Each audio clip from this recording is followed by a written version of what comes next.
dans cette capsule, je vais voir avec toi comment utiliser la loi des sinus pour aller chercher des mesures de côté manquant dans un triangle quelconque. Donc ici, c'est important de mentionner que la loi des sinus s'applique dans tous les triangles, qu'ils soient rectangles, isocèles, scalènes, peu importe. L'important, c'est d'avoir un triangle. La loi des sinus, on la connaît bien. Moi, je vous l'ai présentée comme étant le sinus de l'angle sur son côté opposé, mais cette relation-là peut être vue à l'inverse aussi. On l'utiliserait de la même façon. Donc, partons d'un exemple. Donc, ici, je te donne un triangle et j'aimerais compléter les mesures manquantes, soit la mesure de l'angle et des deux côtés manquants. D'abord, si on veut faire le lien avec la loi des sinus, bien souvent, j'aime bien nommer mes sommets comme étant le sommet A, le sommet B et le sommet C. Ensuite, je forme mes équipes. Donc, mes équipes, c'est quoi? Bien, le sommet A, son côté opposé, on va l'appeler petit a. Ensuite, le sommet B. Ah, est-ce que je le connais, l'angle ici au sommet B? Non, mais je sais que je vais être capable d'aller le chercher, petit b. Et finalement, ma troisième équipe, le sommet C avec son côté opposé qui va être petit c. Commençons d'abord. Pourquoi j'ai eu tout de suite une réflexion par rapport à l'angle B? Parce que j'ai mes vieux réflexes. Je sais que dans un triangle, peu importe le triangle, si je connais la mesure de deux angles, je sais que la somme des trois angles me donne toujours 180 degrés. Donc, je n'ai pas besoin de mes rapports trigonométriques ou de nouvelles notions pour pouvoir appliquer mes anciennes connaissances. Donc, ici, tu as le réflexe de dire « Ah, je connais la mesure de mes deux angles, donc je sais que la mesure de mon angle B, puisque la somme des trois me donne 180 degrés, je peux très bien aller déterminer la mesure de mon angle manquant. Donc ici, ce serait un angle de 110 degrés. Excellent. Donc, comme toute relation d'égalité, il faut toujours repartir de notre loi. Donc, la loi qui est ici, je l'écris, ma loi des sinus, sin de A sur petit a, sin de B sur petit b et sin de C sur petit c. Et maintenant, je vais l'appliquer à mes trois équipes. Donc, dans ce cas-ci, mon équipe A, je remplace par les valeurs que je connais. Donc, ici, c'est sinus de 30 degrés divisé par son côté opposé. A, c'est petit a. Donc, on va l'appeler petit a. Tu pourrais le nommer mesure de BC si tu veux. Ensuite, équipe 2, mon équipe B, c'est le sinus de 110 sur son coéquipier qui est petit b. Bon, ben là, ça ne va pas très bien parce qu'il faut au moins une équipe complète. Quand je parle d'une équipe complète, c'est un angle et son côté opposé. Allons voir notre dernière équipe, c'est-à-dire l'angle C. Donc, sinus de 40 sur son côté opposé, bingo. Donc là, je connais une équipe complète. Donc, quand tu connais une équipe complète, tu es capable d'aller chercher la mesure qui te manque. Donc là, ici, j'ai un rapport, en fait, j'ai trois rapports qui sont équivalents.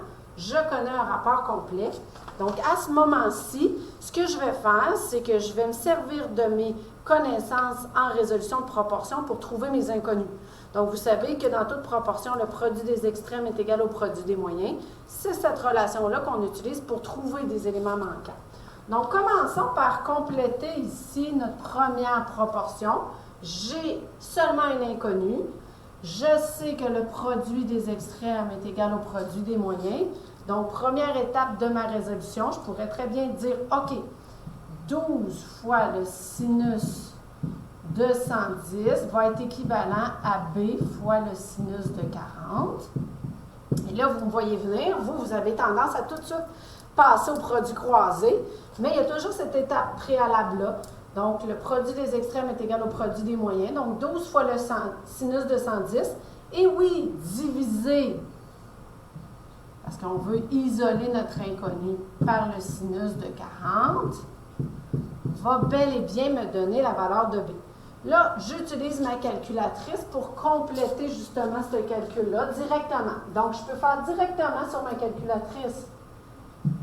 Donc, 12 fois... Il faut que votre calculatrice soit toujours en mode degré. Le sinus de 110 divisé par le sinus de 40. Techniquement, selon ma proportion, va me donner ma valeur de B. Donc, dans ce cas-ci, le côté B aurait une valeur de 17. Et là, je vais le faire réapparaître. 17, 54, 28. Donc là, je vais garder 4 chiffres après la virgule. Selon le problème, on va te mentionner si on veut que ce soit au centième, au dixième, rarement à l'unité. Donc ici, la valeur de mon côté B, ce serait 17,5428. Donc là, j'ai trouvé une mesure de côté manquante. Et là, je pourrais faire exactement la même chose pour aller compléter mon équipe rouge. Donc ici, mon sinus de 30 avec son côté opposé est équivalent à mes deux autres rapports. Donc là, c'est à toi de choisir. Est-ce que j'utilise le rapport que je viens de compléter ou si je prends mon rapport initial? Personnellement, je travaille toujours avec mon équipe de départ. Advenant que j'ai fait une erreur ici, bien, je ne transférerai pas mon erreur dans mon autre mesure. Donc, ce que je veux dire, c'est que le sinus de 30 divisé par A est équivalent au sinus de 40 divisé par 12. Et là, j'applique encore une fois ma résolution de proportion, c'est-à-dire que 12 fois le sinus de 30, le produit des extrêmes, est égal à mon inconnu fois le sinus de 40. Et oui, on peut tout de suite diviser par le sinus de 40 pour obtenir la valeur recherchée. Je reprends ma calculatrice et j'applique les opérations. Donc, 12 fois le sinus de 30 divisé par le sinus, oups, j'ai fait une erreur, je recommence, 12 fois le sinus de 30 divisé par le sinus de 40 va me donner 9,3343. Donc ici, le A est égal à 9,3343. Et j'ai donc trouvé les mesures manquantes en appliquant ma loi des sinus.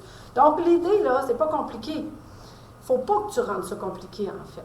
À chaque fois que tu as un triangle, tu nommes tes 3 sommets, tu formes tes équipes avec son côté opposé, tu poses ta relation de loi des sinus, et là, tu observes sont où tes inconnus, et tu résous tes proportions pour trouver tes éléments manquants. Donc ça, c'est la stratégie à utiliser lorsqu'on cherche la mesure d'un côté. On va utiliser pratiquement la même stratégie pour la mesure d'un angle, mais ce sera le sujet d'une autre capsule.